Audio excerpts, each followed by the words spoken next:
Isang mapagpalang araw sa inyong lahat, mga minamahal naming taga-subaybay. Kumusta po kayo? Sana ay nasa mabuti kayong kalagayan, saan man kayo naroroon ngayon.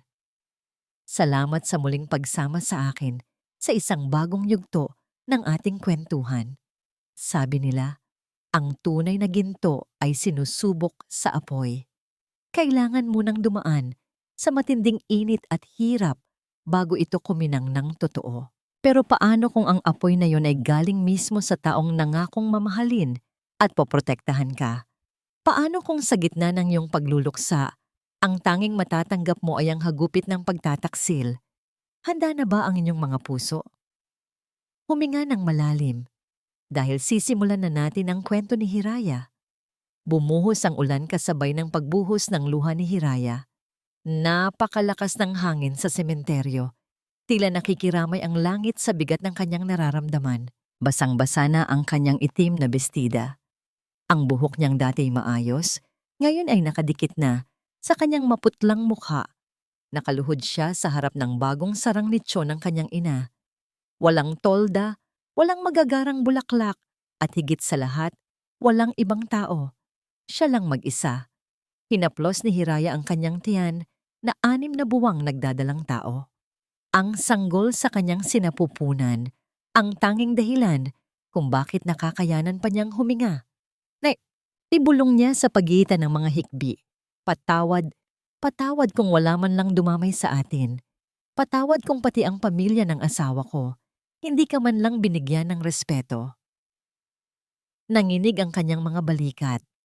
Ang lamig ng ulan ay tumatagos hanggang sa kanyang buto, pero mas malamig ang kanyang puso. Inaasahan niyang darating si Lakan. Kahit galit ito sa kanya, kahit minamaliit siya ng pamilya Villarreal, asawa pa rin naman niya ito, hindi ba? Sa gitna ng ugong ng hangin, narinig niya ang paghinto ng isang sasakyan. Isang pamilyar na itim na luxury car ang tumigil hindi kalayuan. Nabuhayan ng loob si Hiraya. Pinilit niyang tumayo kahit nanginginig ang kanyang mga tuhod. Si Lakan. Dumating si Lakan. Bumukas ang pinto ng kotse at lumabas ang isang lalaking matangkad, gwapo, at laging amoy mamahalin. Si Lakan Villarreal. Nakapayong ito ng malaki. Suot ang kanyang mamahaling suit na tila hindi pwedeng madapuan ng kahit isang patak ng ulan o putik. Lakan. Tawag ni Hiraya. Akmang lalapit upang sumukob sa payong ng asawa. Gusto niya ng yakap. Gusto niya ng damay. Pero hindi gumalaw si Lakan. Nanatili itong nakatayo. Nakatingin kay Hiraya na parang isang basahan sa kalsada. Ang mga mata nito, ang mga matang dati puno ng pagmamahal, ngayon ay blanko at malamig. Huwag kang lumapit, madiing utos ni Lakan. Ang boses niya ay mas malamig pa sa ulan. Natigilan si Hiraya. Lakan, anong ibig mong sabihin? Libing ng nanay ko ngayon. Kailangan kita. Walang emosyon na dumukot si Lakan ng isang brown na envelope sa loob ng kanyang coat. Inihagis niya ito kay Hiraya. Hindi niya ito inabot. Inihagis niya ito na parang nagbibigay ng pagkain sa aso.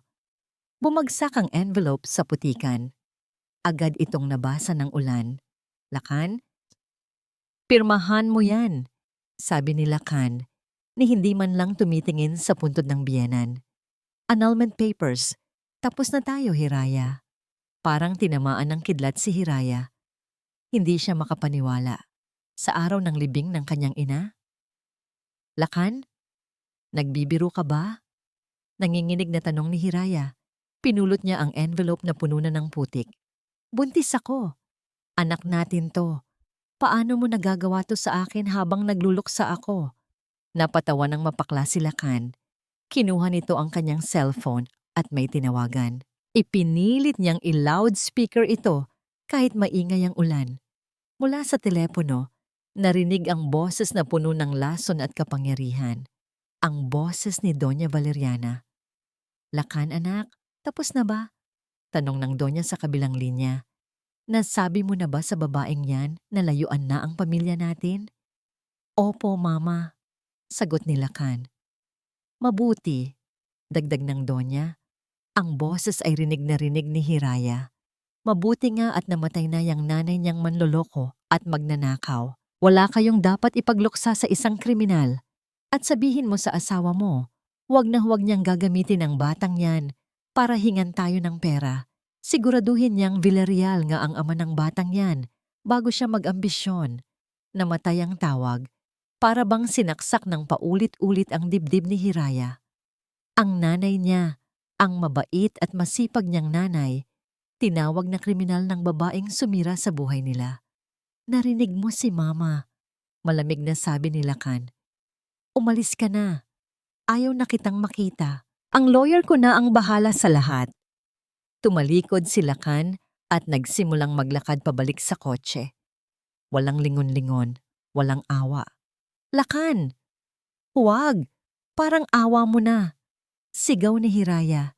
Hinabol niya ang asawa. Lakan, makinig ka naman. Mahal kita. Anak natin to. Sa pagmamadali niya, nadulas si Hiraya sa maputik na damuhan. Bumagsak siya ng malakas. Una ang tuhod, sunod ang balakang. Ah! Napasigaw siya sa sakit. Isang matinding kirot ang gumuhit mula sa kanyang puson. Huminto si Lakan sandali. Lumingon siya. Nakita niya si Hiraya na nakalugmok sa putikan, umiiyak, humahawak sa tiyan. Sa loob ng isang segundo, parang may dumaang pag-aalala sa mukha ni Lakan. Pero mabilis itong nawala nang maalala niya ang utos ng kanyang ina. Sumakay siya sa kotse. Isinara ang pinto. At pinaharurot ito palayo. Naiwan si Hiraya. Mag-isa. Basag. Lakan. Bulong niya. Pero wala nang nakarinig. Masakit. Sobrang sakit ng tiyan niya. Napatingin siya sa ilalim ng kanyang bestida. Sa gitna ng tubig ulan na umaagos sa kanyang paanan, may humalong kulay na pula. Dugo. Natakot si Hiraya. Sobrang takot. Anak ko. Diyos ko, ang anak ko. Tulungan niyo ako. Pilit siyang gumagapang. Ang paningin niya ay nagsisimula nang lumabo. Ang ingay ng ulan ay parang papalayo na ng papalayo. Ang mundo ay umiikot. Ito na ba ang katapusan? Mamamatay na ba siya kasama ng kanyang ina at anak? Unti-unting pumikit ang kanyang mga mata. Ang huling naramdaman niya ay ang lamig ng lupa sa kanyang pisngi. Ngunit bago tuluyang mawalan ng malay, naramdaman niyang tumigil ang patak ng ulan sa kanyang mukha. Hindi tumigil ang bagyo, pero may humarang dito. Pinilit niyang imulat ang kanyang mata. Sa huling pagkakataon, may nakatayo sa harap niya. Isang lalaking nakasuot ng formal. May hawak itong malaking itim na payong na ngayon ay nakasilong sa kanya. Hindi niya maaninag ang mukha nito dahil sa labo ng kanyang paningin, pero naramdaman niya ang init ng kamay nito nang hawakan siya sa balikat. Kumapit ka, sabi ng isang boses na baritono, malalim at puno ng pag-aalala. Boses na hindi kay Lakan. Nandito na ako. Hindi kita pababayaan. At tuluyan ng nilamon ng dilim si Hiraya. Amoy ng gamot at malakas na ingay ng bentilador ang bumungad kay Hiraya nang imulat niya ang kanyang mga mata. Masakit ang kanyang ulo at tila umiikot ang paligid. Napatingin siya sa kisame. Puno ito ng mga bitak at mantsa ng lumang ulan. Hindi ito ang malaki at marangyang kwarto niya sa mansyon ng mga Villarreal. Nasa isang charity ward siya ng ospital. Agad niyang hinawakan ang kanyang tiyan. Ang anak ko? Bulong niya. Ang boses ay halos hindi lumabas sa kanyang tuyong lalamunan. Ligtas ang sanggol, Hiraya. Kumapit siya. Nagulat si Hiraya at dahan-dahang lumingon sa gilid ng kanyang kama. Doon, nakaupo sa isang lumang silya ang lalaking nakita niya sa sementeryo. Ngayong wala na ang ulan at maayos na ang ilaw, mas nakita niya ang mukha nito. Mayroon itong matatalas na mata pero puno ng kabaitan at isang maayos na tindig na nagpapakita ng awtoridad. Sino ka? Tanong ni Hiraya. Bakit mo ako tinutulungan? Tumayo ang lalaki at bahagyang yumuko. Ako si Kisig. Attorney Kisig Balangaw. Pasensya ka na kung nabigla kita. Ako ang huling taong nakasama ng nanay mo bago siya pumanaw. Nanlaki ang mga mata ni Hiraya. Kilala mo si nanay? Tumango si Kisig. Si Nanay Sinag ay hindi lang basta isang tagapagluto o katulong gaya ng tingin ng iba sa kanya. Siya ang tumulong sa akin para makapagtapos ako ng abogasya. Siya ang naging sandigan ko noong wala akong kahit ano. At bago siya mawala, may huling pakiusap siya sa akin. May kinuha si Kisig na isang lumang kahon na gawa sa kahoy mula sa ilalim ng upuan. Inilapag niya ito sa kandungan ni Hiraya. Ang kahon ay may ukit ng isang munting ibon na tila lumilipad, isang simbolo na madalas iguhit ng kanyang ina noong bata pa siya. Ano ito? Tanong ni Hiraya. Nanginginig ang mga kamay habang binubuksan ang kahon. Inasahan ni Hiraya na baka may lamang alahas o pera na itinago ang kanyang ina, pero nagkamali siya. Sa loob ng kahon ay may mga piraso ng basag na paso o seramika, parang basura na pinulot kung saan. At sa ilalim ng mga basag na piraso, may isang lumang notebook na kupas na ang pabalat. Basag na paso? Mapait na ngumiti si Hiraya. Ito lang ba ang iniwan niya? Kahit ang sarili niyang anak, wala siyang maibibigay kundi mga labi ng isang bagay na sira na. Hindi sumagot si Kisig. Sa halip, kinuha niya ang isa sa mga basag na piraso. Tumingin kang mabuti, Hiraya.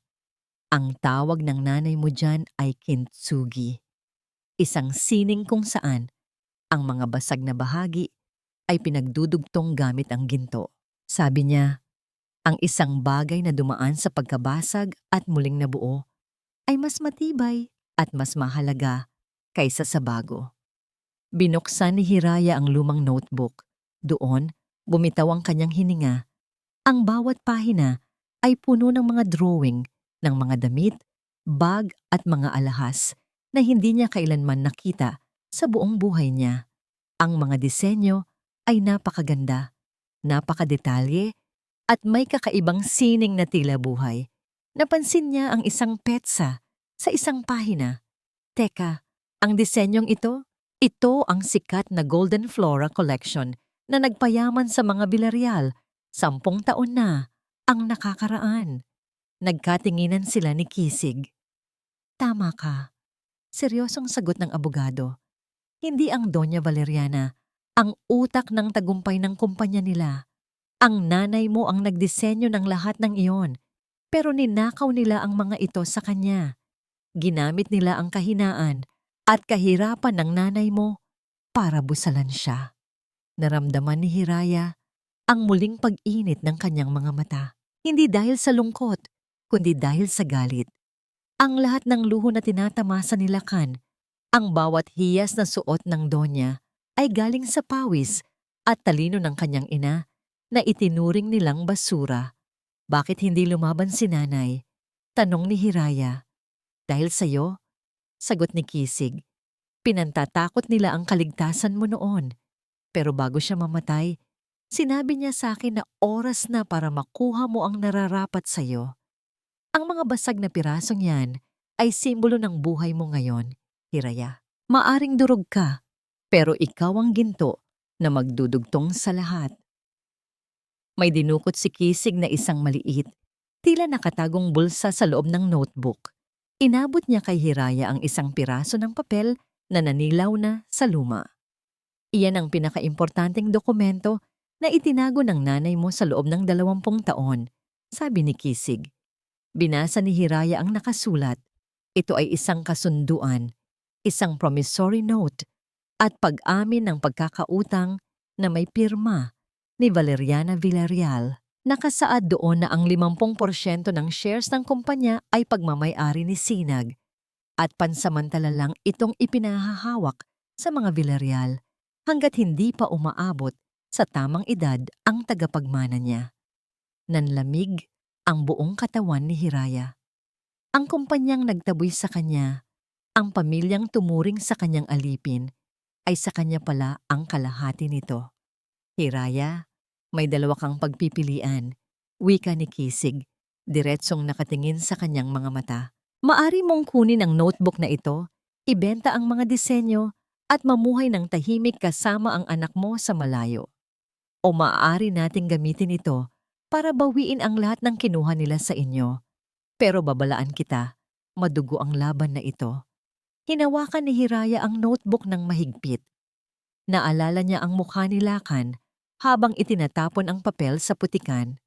Naalala niya ang boses ng Donya na tinatawag silang kriminal. Hindi ko lang babawiin ang shares attorney, Kisig, sabi ni Hiraya. Ang kanyang boses ay wala na ang panginginig. Gusto kong makita silang lumuluhod sa harap ng puntod ng nanay ko. Gusto kong maramdaman nila kung paano mawalan ng lahat. Isang tipid na ngiti ang lumitaw sa mga labi ni Kisig. Kung gayon, kailangan nating maglaho muna. Sa ngayon, patay na si Hiraya Villarreal sa paningin ng mundo. Isisilang natin ang isang bagong reyna. Saan tayo pupunta? Sa Sinagtala. Doon tayo magsisimula. Ngunit bago pa man sila makakilos, biglang bumukas ng malakas ang pinto ng charity ward. Pumasok ang dalawang lalaking nakasuit at may hawak na litrato. Mabilis na itinago ni Kisig ang kahon at ang notebook sa ilalim ng kumot ni Hiraya. Nasaan ang babaeng ito? Tanong ng isa sa mga lalaki sa nurse, sabay turo sa litrato ni Hiraya. Hanapin niyo ang bawat kama, sabi ni Doña Valeriana. Siguraduhin ninyong hindi na siya makakalabas ng ospital na ito nang buhay. Napahawak si Hiraya sa braso ni Kisig.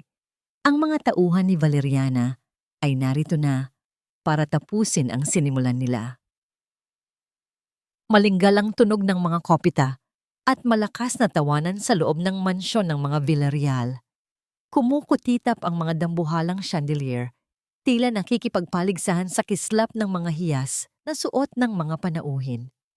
Isang pagdiriwang ito, isang selebrasyon para sa paglaya ni Lakan mula sa isang pagkakamali ng nakaraan. Hawak ni Lakan ang isang baso ng mamahaling alak habang nakatanaw sa malawak na hardin.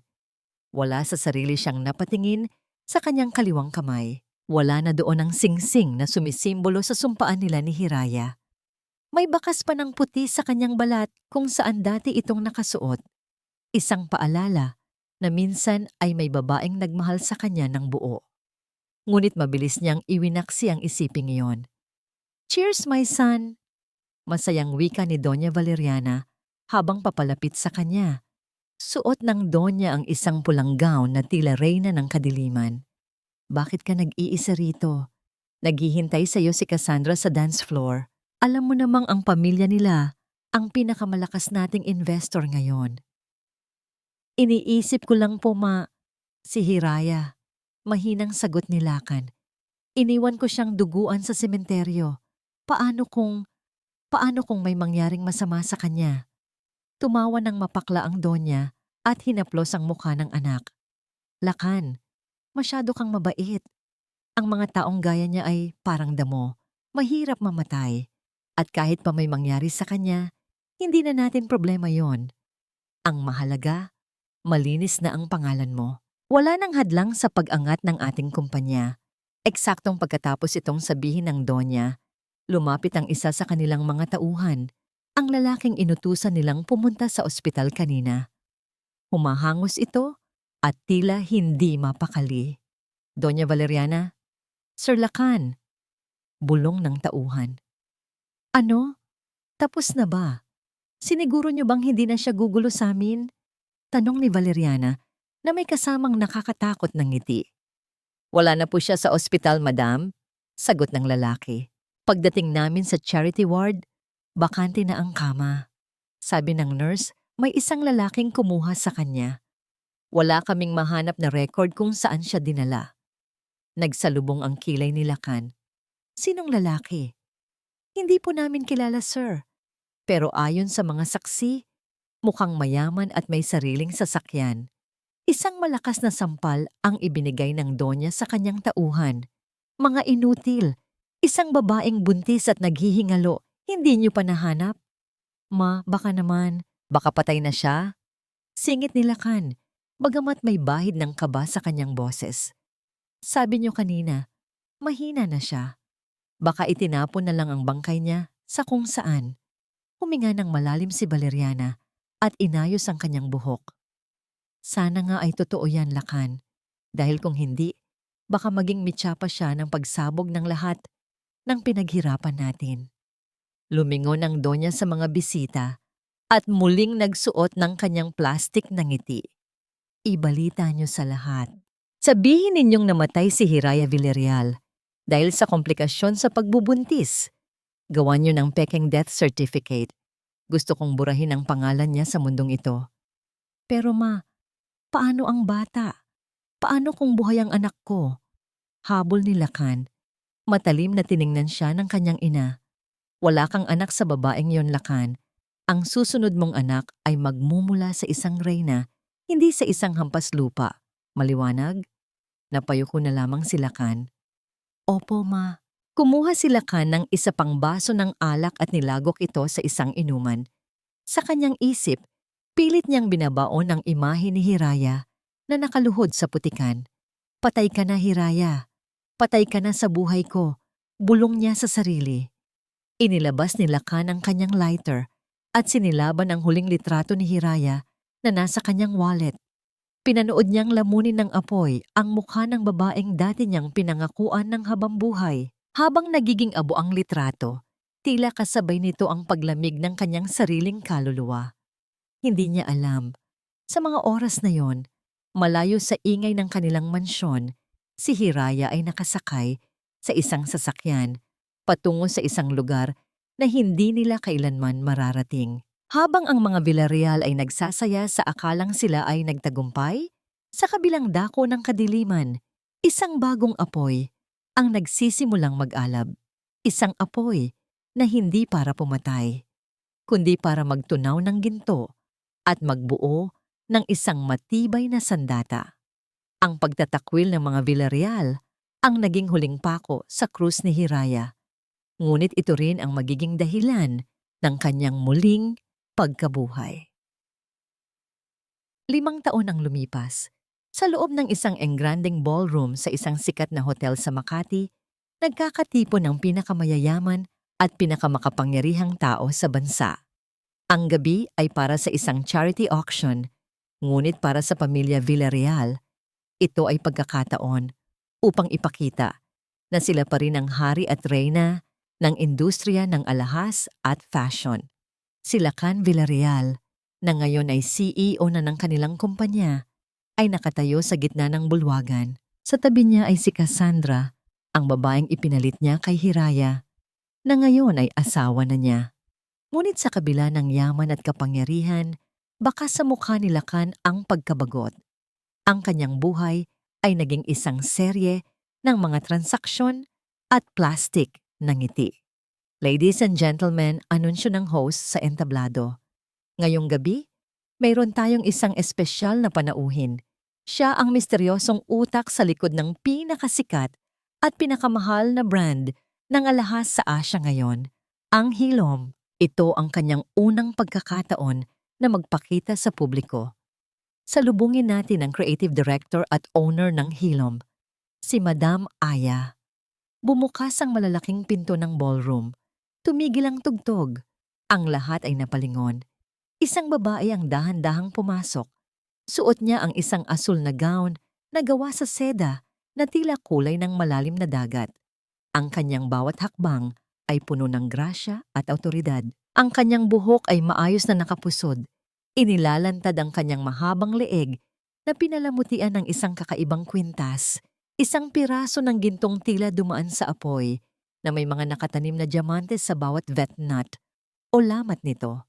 Siya si Aya, ngunit sa ilalim ng maskara ng makeup at mamahalin na suot, siya ay walang iba kundi si Hiraya.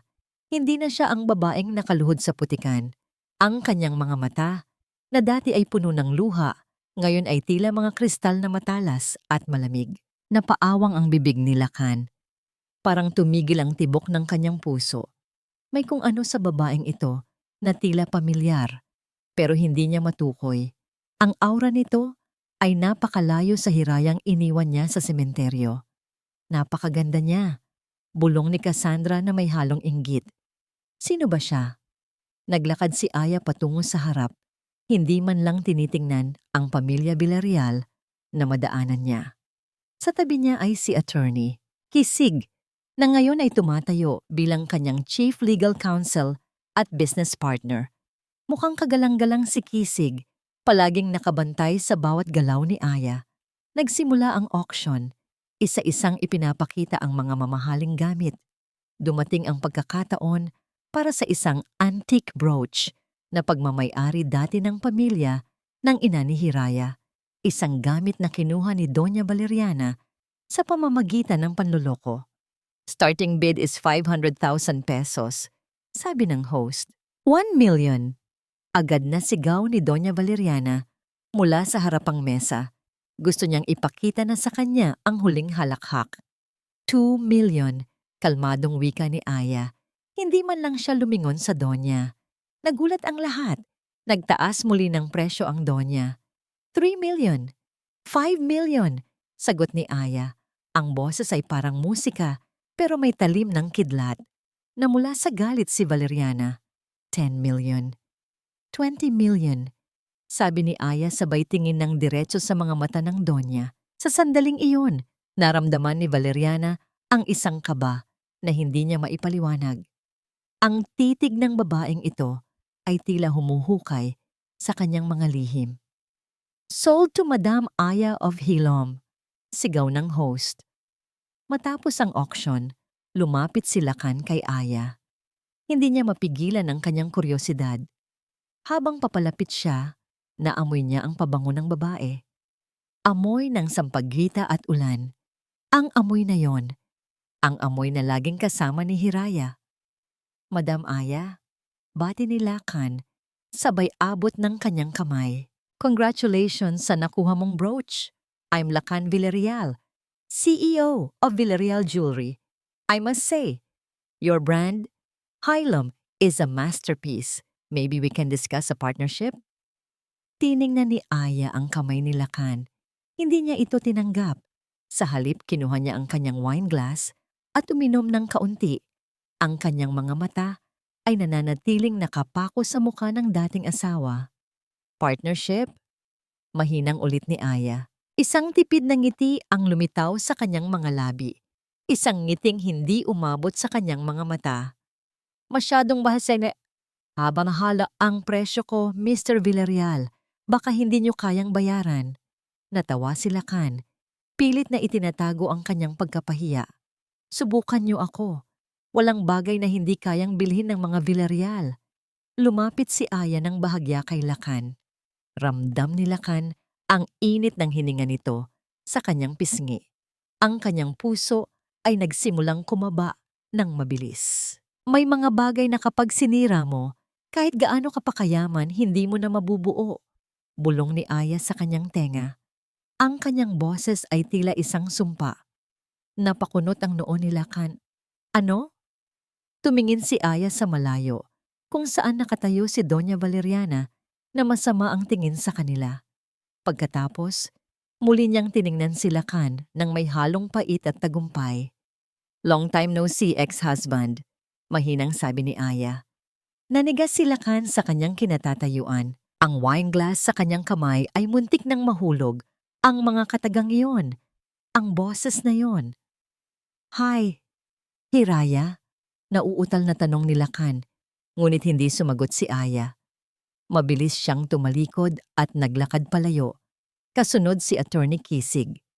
Iniwan niyang nakatulala si Lacan sa gitna ng karamihan, tila nakakita ng isang multo sa gitna ng liwanag. Sa labas ng hotel, habang papasok sa kanyang sasakyan, huminga ng malalim si Hiraya. Ang kanyang mga kamay ay nanginginig ng bahagya. Are you okay? Tanong ni Kisig. Ngayon palang nagsisimula ang laro, Kisig. Sagot ni Hiraya, habang nakatingin sa naglalakihang mga ilaw ng lungsod. Gusto kong maramdaman nila ang takot na naramdaman ko 5 taon na ang nakakaraan. Ngunit hindi alam ni Hiraya. Sa mga sandaling iyon, isang tawag ang natanggap ni Attorney Kisig mula sa kanilang tauhan sa bahay. Attorney Kisig, Si Siklab po. Nawawala ang bata. May kumuha sa kanya sa loob ng subdivision. Mr. Cohen, Attorney Kisig, ano? Anong ibig mong sabihin na nawawala si Siklab? Halos madurog ko ang cellphone sa higpit ng hawak ko. Napatingin ako sa tabi ko. Si Hiraya, na kanina lang ay mukhang reyna ng tagumpay, ay biglang namutla. Ang kanyang mga mata ay napuno ng takot na matagal na naming pilit na ibinabaon. Kisig! Si Siklab, ang anak ko! Nanginginig ang boses ni Hiraya. Hindi ko siya masagot agad. Pinindot ko ang accelerator ng sasakyan. Kailangan naming makauwi. Sa bawat segundo na lumilipas, parang may humahakab sa dibdib ko. Para sa ibang tao, si Siklab ay anak ni Hiraya sa ibang lalaki. Pero para sa akin, si Siklab ang batang binuo namin sa gitna ng hirap. Ako ang humawak sa kamay ni Hiraya nang isilang niya ang batang iyon sa isang maliit na kubo sa Sinagtala. Habang nagmamaneho ako, nang mabilis sa gitna ng gabi, hindi ko mapigilang magbalik tanaw sa nakalipas na 5 taon. Naalala ko ang unang gabi namin sa Sinagtala. Hiraya was broken, literally and figuratively. Ang kanyang mga daliri ay sugatan sa pagtatahi ng mga lumang tela para lang may maipambili kami ng gatas. May mga gabi noon na nakikita ko siyang umiiyak habang yakap ang kanyang tiyan, tinatanong ang Diyos kung bakit siya pinabayaan. Ngunit doon ko nakita ang tunay na ginto sa kanya. Sa halip na sumuko, ginamit niya ang bawat sakit bilang tinta sa kanyang mga disenyo. Nakita ko kung paano niya pinagdugtong-dugtong ang mga basag na piraso ng kanyang buhay. Ako ang naging saksi sa pag-usbong ng hilom. Ako ang naglakad sa mga papeles. Ako ang nakipag-away sa mga supplier. At ako ang naging panangga niya sa mundo. Bakit ko ginawa ang lahat ng yon? Dahil mahal ko siya. Isang pag-ibig na alam kong hindi ko pwedeng ipilit dahil ang puso ni Hiraya ay tila isang kuta na pinalilibutan ng matatayog na pader ng pait. Sapat na sa akin ang maging anino niya. Sapat na sa akin na tawagin akong Tito Kisig ng munting si Siklab. Kisig, bilisan mo. Baka kung ano nang ginagawa nila sa anak ko. Iyaw ni Hiraya, dahilan para bumalik ako sa realidad. Nakarating kami sa aming tinutuluyan. Magulo ang paligid. Ang aming yaya na si Mana ng Ginhawa ay umiiyak sa harap ng gate. Attorney Kisig, Ma'am Aya, patawad po. May mga lalaking lulan ng isang itim na van. Mabilis nilang kinuha si Siklab habang naglalaro sa garden. Hikbi ni Manang, agad kong tiningnan ang CCTV footage sa aking laptop. Malabo ang plaka ng sasakyan. Pero may isang bagay na nakakuha ng atensyon ko. Ang isa sa mga lalaking kumuha sa bata ay may suot na uniforme, isang pamilyar na logo ng isang security agency. Ang agency na ito, bulong ko. Ito ang agency na nagbabantay sa mga Villarreal. Narinig yon ni Hiraya.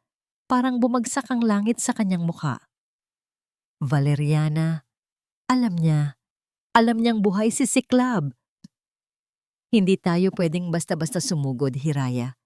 Pigil ko sa kanya nang akma siyang sasakay muli sa kotse. Wala tayong ebidensya. Kapag nalaman nilang nandito tayo, baka mas lalong manganib ang bata. Anak ko ang pinag-uusapan dito, Kisig. Wala akong pakialam sa shares. Wala akong pakialam sa pera. Ibalik niyo lang ang anak ko. Niyakap ko si Hiraya ng mahigpit. Ramdam ko ang panginginig ng kanyang buong katawan. Makukuha natin siya. Pangako ko sa'yo, ibabalik ko si Siklab. Pero kailangan nating gamitin ang utak natin, hindi lang ang galit. Kinuha ko ang aking telepono at tinawagan ang isa sa mga impormante ko sa loob ng mansyon ng mga Villarreal. Isang lumang kaibigan na utang ang buhay sa akin. Nasaan ang bata? Madiin kong tanong nang sumagot ang kabilang linya. Attorney, delikado ito. Dinala nila ang bata sa lumang bodega ng tela sa labas ng lungsod. Pero hindi si Doña Valeriana ang nag-utos. Kumunot ang noo ko. Anong ibig mong sabihin? Kung hindi ang Doña, sino no? Si Lakan. Attorney, nalaman niya ang totoo. Nagwawala siya rito sa mansyon kanina. Gusto niyang bawiin ang bata bago pa ito mahanap ng kanyang ina. Napatingin ako kay Hiraya. Mas malala pa ito kaysa sa inaasahan ko. Si Lakan ay desperado. At ang isang taong desperado ay walang kinatatakutan. Handa na ang sasakyan, sabi ko kay Hiraya habang inilalabas ko ang aking lisensyadong baril mula sa drawer. Pupunta tayo sa bodega. Pero Hiraya, makinig ka sa akin. Ano man ang mangyari doon, huwag kang lalabas ng sasakyan hanggat hindi ko sinasabi. Mabilis kaming humarurot patungo sa lokasyon. Ang ulan ay muling nagsisimulang pumatak. Tila nais ulitin ang senaryo 5 taon na ang nakakaraan. Pero sa pagkakataong ito, hindi na kami ang mga biktima. Nang makarating kami sa madilim at liblib na bodega, nakita namin ang itim na van. At sa harap ng pinto, nakatayo si Lakan Villarreal. May hawak na bote ng alak at mukhang hinding-hindi na makikilala ang dating kagalang-galang na CEO. Ngunit bago pa kami makalapit, isang malakas na pagsabog ang narinig namin mula sa loob ng bodega. "Si Club!" Hiyaw ni Hiraya habang pilit na kumakawala sa hawak ko. Ang apoy ay mabilis na kumalat, lalamunin ang lahat ng alaala at lahat ng sakit ng nakaraan. Hiraya, ang liwanag ng apoy ay sumasalamin sa aking mga mata. Pero hindi ito ang apoy na nagbibigay ng init. Ito ang apoy na nagnanais na ubusin ang huling piraso ng aking buhay. Si Club, ang anak ko. Huminga ako ng malalim at sa sandaling iyon, nawala ang lahat ng takot. Wala na ang Madam Aya na nakasuot ng seda at brilyante. Ang narito ngayon ay isang inang handang makipagbuno sa kamatayan. Pilit akong kumawala sa pagkakahawak ni Kisig. "Hiraya, huwag, delikado." Babagsak na ang gusali. Sigaw niya, pero tila hangin lang na dumaan sa aking pandinig ang kanyang babala. Tumakbo ako patungo sa naglalagablab na bodega. Doon, sa harap ng pinto, nakita ko si Lakan. Nakaluhod siya, nakatingin sa apoy, at umiiyak na parang bata. Ang bote ng alak sa kanyang kamay ay basag na. "Lakan, nasaan ang anak ko? Nasaan si Siklab?" Hiyaw ko habang niyayanig ang kanyang mga balikat. Tumingala siya sa akin. Ang kanyang mga mata ay puno ng pagsisisi at kalituhan. "Hiraya, hindi ko sinasadya. Gusto ko lang siyang makuha. Gusto ko lang siyang itago kay mama. Pero may mga lalaking dumating. Sila ang nagsindi ng apoy. Sila ang may gawa nito. Nasaan ang anak ko?" Muling sigaw ko, kasabay ng isang malakas na sampal na nagpatahimik sa kanyang paghihikbi. "Nasa loob, sa maliit na silid sa dulo." Turo niya, nanginginig ang mga kamay. Hindi na ako nag-isip pa. Kinuha ko ang aking shawl, binuhusan ito ng tubig mula sa isang timba sa labas, at itinakip sa aking ilong. Pumasok ako sa loob ng impyerno. Napakainit. Ang usok ay tila mga kamay na sumasakal sa aking lalamunan. Bawat hakbang ko ay sinasabayan ng lagutok ng kahoy na nasusunog.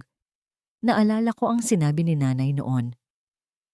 Ang ginto, Hiraya, ay kailangang dumaan sa pinakamainit na apoy para lumitaw ang tunay nitong ganda.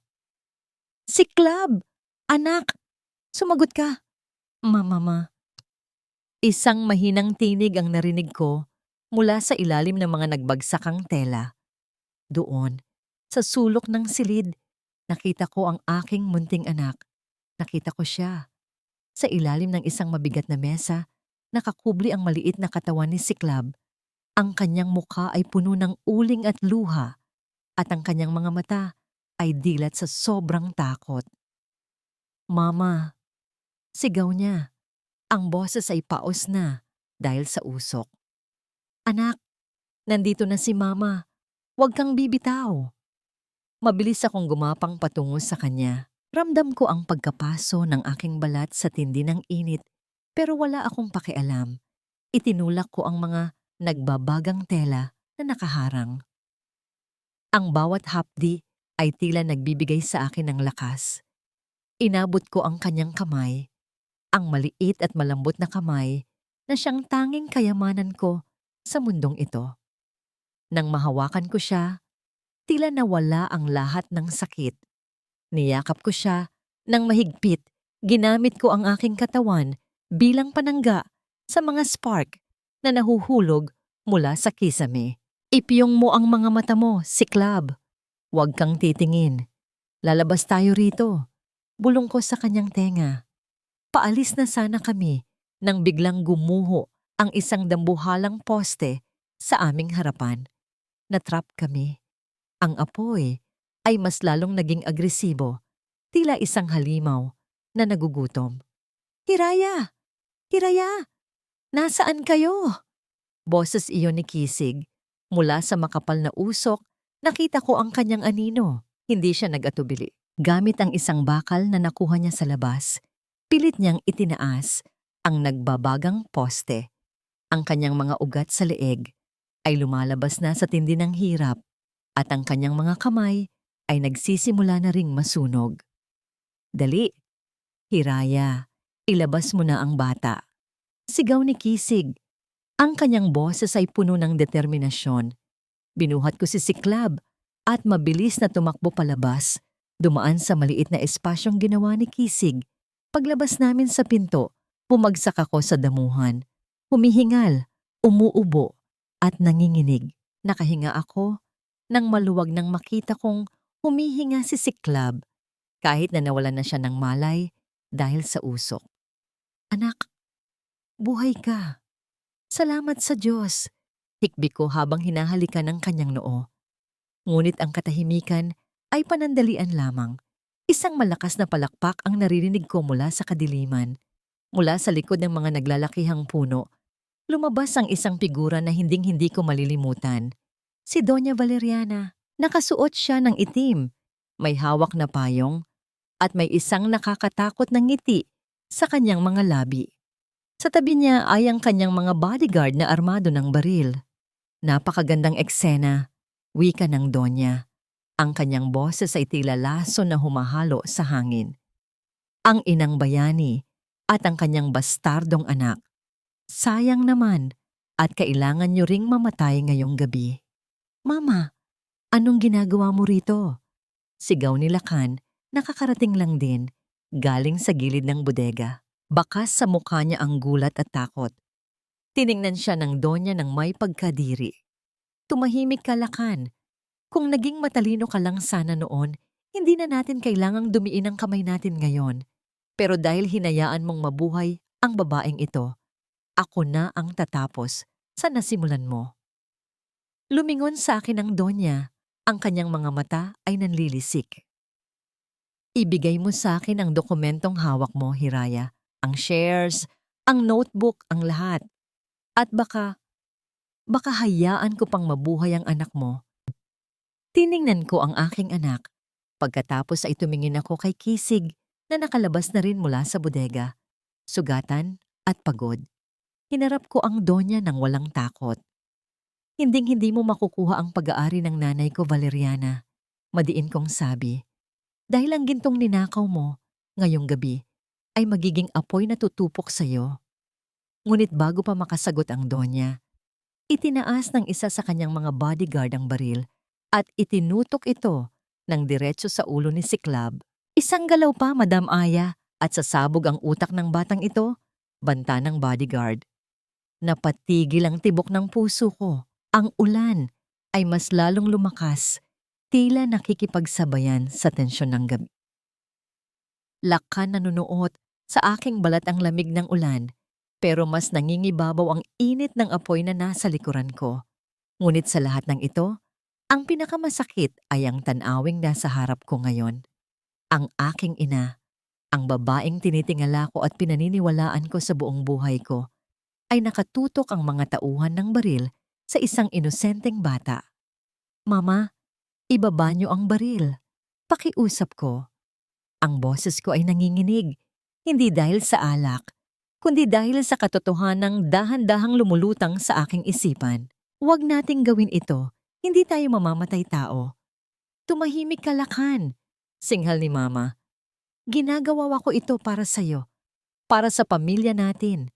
Ang batang yan, ang magiging mantsa sa pangalan ng mga Villarreal habang buhay. Isang bastardo na galing sa isang traidor. Tiningnan ko si Hiraya. Yakap-yakap niya si Siklab ng mahigpit.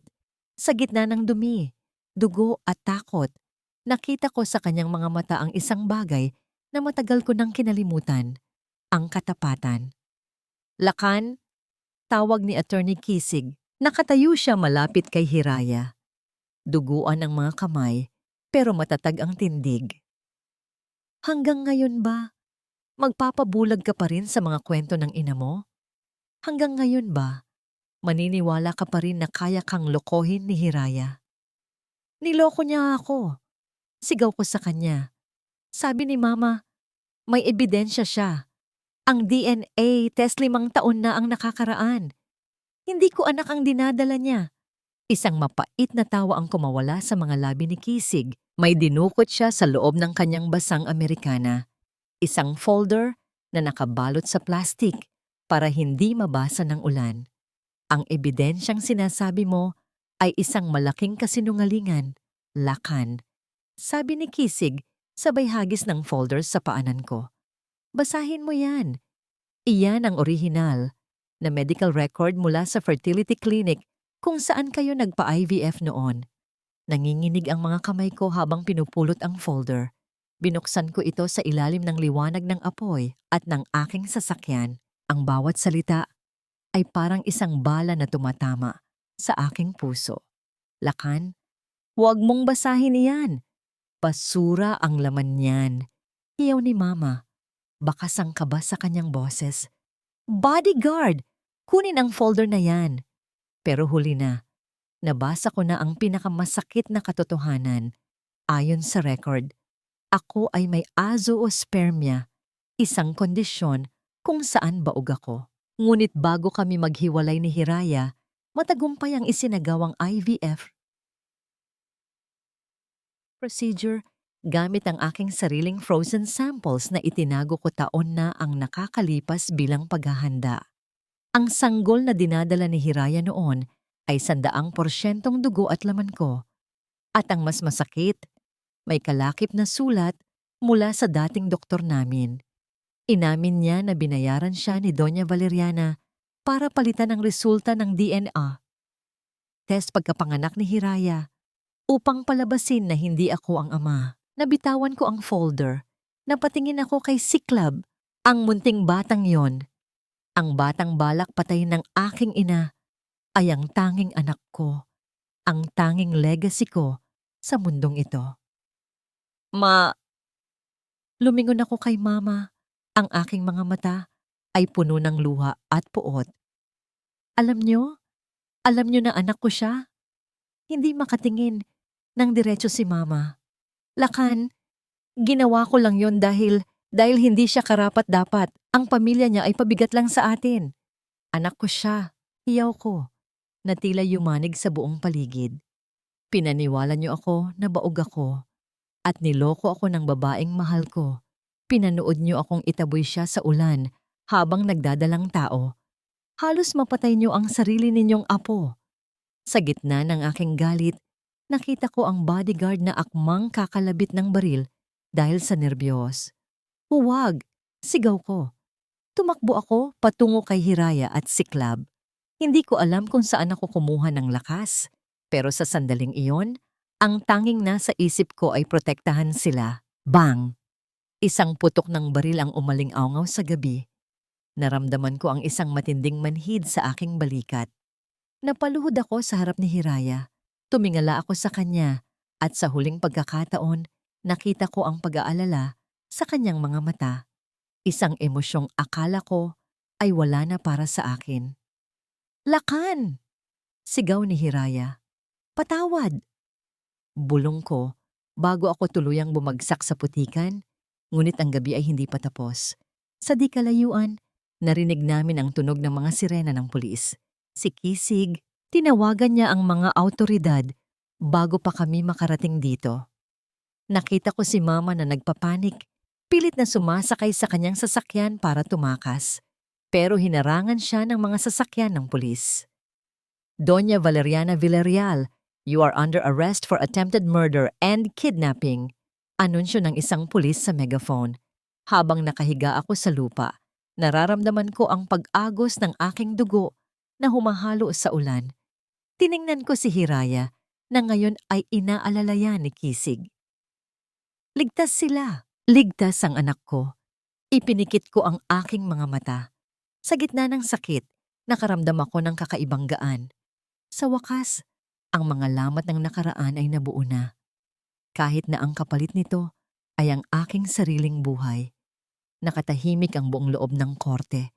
Ang tanging naririnig ay ang pagtibok ng orasan sa dingding at ang mabigat na paghinga ng mga tao. Sa aking harapan, nakaupo si Hiraya. Hindi na siya ang babaeng nakita ko 5 taon na ang nakakaraan. Ang babaeng basang-basa ng ulan, sugatan, at walang laban. Ngayon, suot niya ang isang puting suit na kasing talim at kasing linis ng kanyang determinasyon. Sa kabilang panig, nakaupo si Doña Valeriana. Wala na ang kanyang mga mamahaling alahas. Ang kanyang buhok ay magulo at ang kanyang mga mata na dati puno ng pangmamaliit, ngayon ay bakas na ng matinding takot. Tumayo ako at inayos ang aking mga papeles. Ito na ang sandali. Ang huling laban. Your Honor, panimula ko. Ang boses ko ay matatag at puno ng awtoridad. Ang depensa ay nagnanais na palabasin na ang nasasakdal ay biktima lamang ng pagkakataon. Ngunit ang ebidensyang hawak namin ay nagpapatunay ng kabaligtaran. Inilabas ko ang notebook na iniwan ni Nanay Sinag, ang notebook na naging sandata namin sa mahabang panahon. Ang notebook na ito ay hindi lamang naglalaman ng mga disenyo ng alahas. Patuloy ko habang itinataas ito. Naglalaman ito ng patunay na ang lahat ng yaman ng pamilyang Villarreal ay ninakaw mula sa pamilya ng aking kliyente. At higit sa lahat, narito ang orihinal na medical record na nagpapatunay ng katotohanan tungkol sa pagkatao ng batang si Siklab. Napatingin ako kay Hiraya. Ramdam ko ang kanyang paghinga. Alam kong mahirap ito para sa kanya. Ang paghukay sa nakaraan ay paghukay din sa kanyang sariling sugat. Ang nasasakdal na si Doña Valeriana ay sadyang nagmanipula ng mga ebidensya upang paghiwalayin ang isang pamilya. Ginamit niya ang yaman at impluensya upang patahimikin ang katotohanan at isinugal ang kapakanan ng sarili niyang apo para lamang mapanatili ang kanyang kapangyarihan. Umalingaw-ngaw ang bulungan sa loob ng korte. Nakita ko ang unti-unting pagyuko ng balikat ni Valeriana. Tila gumuho ang imaheng matagal niyang ipinakita. Ang dating reyna ay wala na sa kanyang trono. Wala kayong karapatan, sigaw ni Valeriana. Nanginginig sa galit na hindi na niya maitago. Ang kumpanya ay sa amin. Kami ang nagpatakbo nito. Hindi niyo ito pinatakbo, matalim kong sagot. Nilamon niyo ito, gamit ang kasinungalingan. Tumayo si Hiraya. Dahan-dahan siyang naglakad patungo sa gitna ng silid. Ang bawat hakbang niya ay may bigat at kapangyarihan. Tumingin siya ng diretso kay Valeriana. Doña Valeriana, mahinahon, ngunit madiin ang boses ni Hiraya. Akala niyo ba ay pera ang pinakamahalagang bagay sa mundo? Akala niyo ba ay mabibili niyo ang dignidad ng tao? Ang gintong ninakaw niyo ay hindi kailanman magiging inyo. Dahil ang tunay na ginto ay ang pagmamahal na hinding-hindi niyo naintindihan. Sandaling natahimik ang lahat. Kahit ang huwes ay tila naantig sa sinabi ni Hiraya. Pagkalipas ng ilang oras na tila inabot ng habambuhay, binasa na ang hatol. Guilty, wika ng huwes. Isang matinding buntong hininga ang pinakawalan ng mga tao sa loob. Si Valeriana ay hinatulan ng habambuhay na pagkabilanggo. Ang lahat ng assets at kumpanya ng mga Villarreal ay iniutos na ibalik sa tunay na tagapagmana, si Hiraya, sa ngalan ng kanyang anak na si Siklab. Paglabas namin ng korte, sinalubong kami ng liwanag ng araw. Hindi na umuulan. Ang langit ay asul at malinis, tila sumasalamin sa bagong yugto ng buhay ni Hiraya. Tapos na, Hiraya! Bulong ko sa kanya habang pinagmamasdan ang mga flash ng kamera ng mga reporters. Tumingin siya sa akin. Ang kanyang mga mata ay puno ng luha. Pero sa pagkakataong ito, luha na ng kalayaan. Salamat, Ikisig. Kung wala ka, hindi ko alam kung saan ako pupulutin.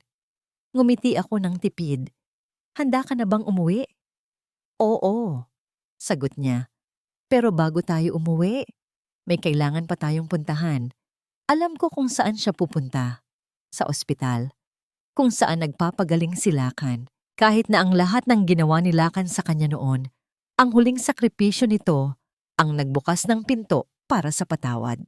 Habang naglalakad kami patungo sa sasakyan, naramdaman ko ang hanging umiihip, isang hanging sariwa at puno ng pag-asa. Ang mga lamat ay naroon pa rin, pero hindi na sila tanda ng pagkabasag. Sila na ngayon ang tanda ng isang mas matibay at mas magandang pagkatao. Ang kwento ni Hiraya ay hindi na kwento ng pagdurusa. Ito na ang kwento ng tagumpay. Hiraya puti ang paligid, amoy alkohol at tahimik. Huminto ako sa harap ng pinto ng room 402. Sa loob ng 5 taon, akala ko ay wala na akong mararamdaman pang kahit ano para sa lalaking nasa loob ng kwartong ito, kundi poot. Pero habang hawak ko ang siradura ng pinto, naramdaman ko ang isang kakaibang gaan sa aking dibdib. Dahan-dahan kong binuksan ang pinto. Doon, nakita ko si Lakan. Maputla siya, may mga benda sa kanyang balikat, at nakatingin sa labas ng bintana. Nang marinig niya ang aking pagpasok, lumingon siya. Ang kanyang mga mata na dati ay puno ng pagmamalaki, ngayon ay puno ng pagsisisi at kapayapaan. Hiraya. Mahinang sambit niya. Salamat. Salamat at pumarito ka. Hindi ako lumapit ng husto. Nanatili ako sa paanan ng kanyang kama. Nandito ako para sabihin ang tapos na ang lahat, Lakan. Ang iyong ina ay nasa likod na ng rehas. Ang kumpanya ay nasa maayos na kamay. At si Siklab, ligtas na ang ating anak. Napaiyak si Lakan. Patawad, Hiraya.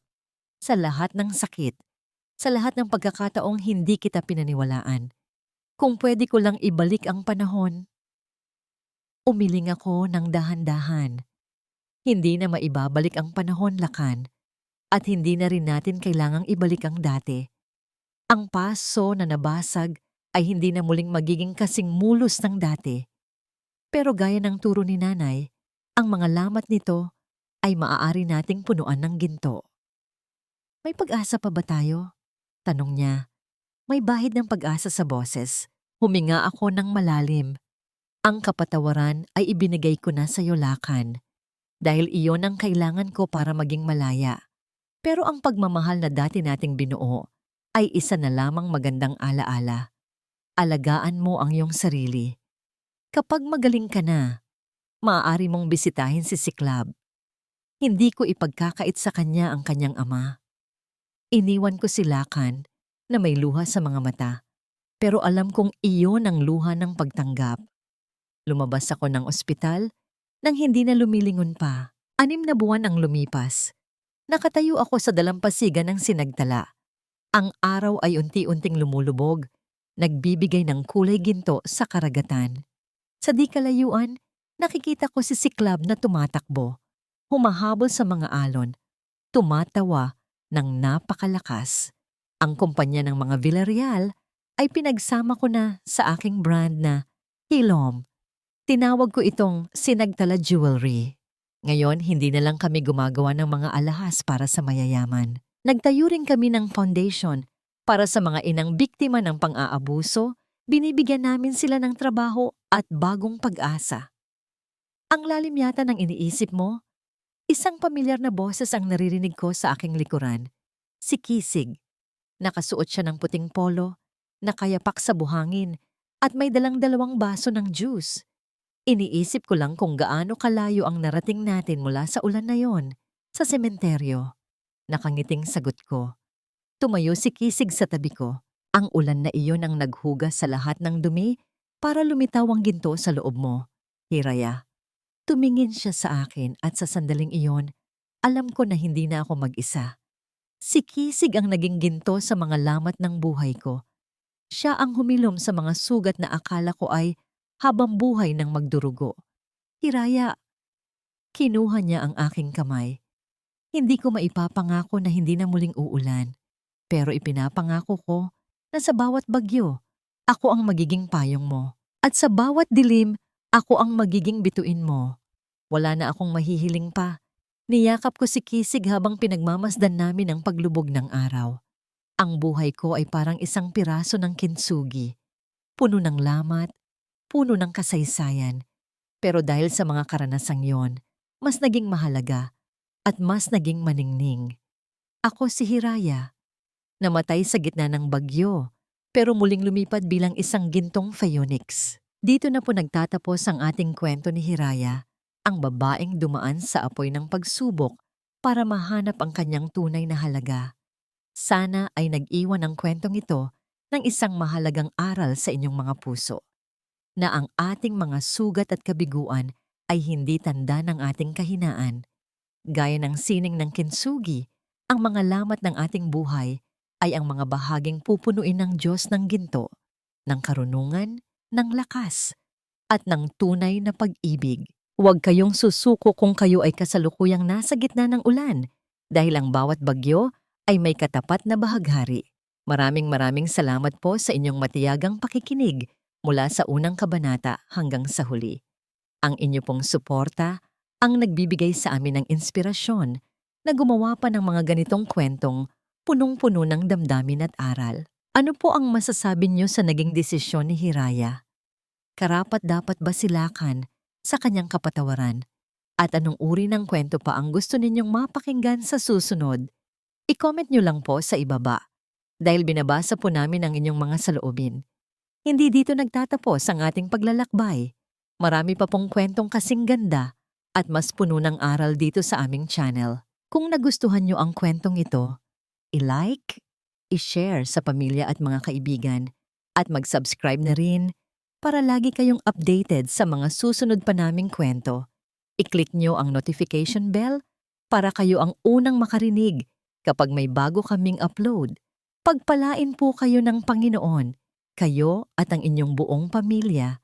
Hanggang sa muli, ito po ang inyong lingkod. Laging handang maghatid ng kwentong magbibigay kulay sa inyong buhay. Paalam.